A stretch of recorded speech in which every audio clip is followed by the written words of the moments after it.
just wanted to talk a little bit about what we have going on in the shop right now. So we have this beautiful walnut slab.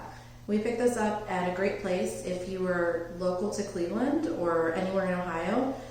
We visited the woodshed in Burton, Ohio, and they had a great price on this slab. Probably because there was a little bit wrong with it. Okay, maybe a lot wrong with it, but let's see how this ends up. Like with any slab project, our first part was to take off the bark.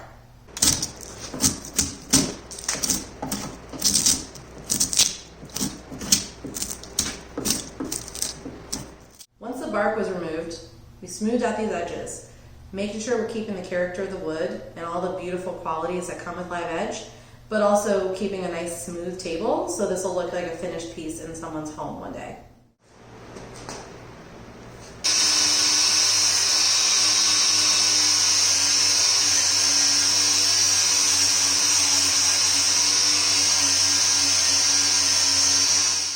Our next step was to square up the piece, getting some more favorable dimensions for a piece of furniture.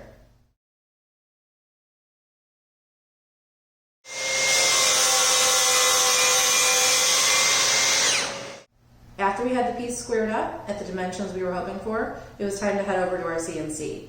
And unfortunately, that's where the problems began.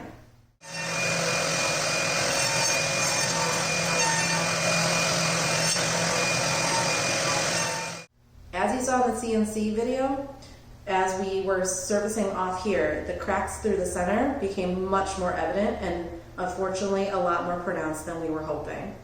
We were really hoping that they were just surface cracks, and after taking off that top layer, we were wrong.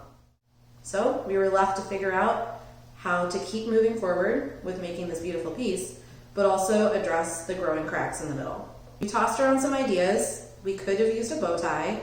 In other words, cutting out the portion with the crack, filling it in with another piece of wood, and therefore stopping the crack. Or we can turn to epoxy. And as you can see, we went with choice B.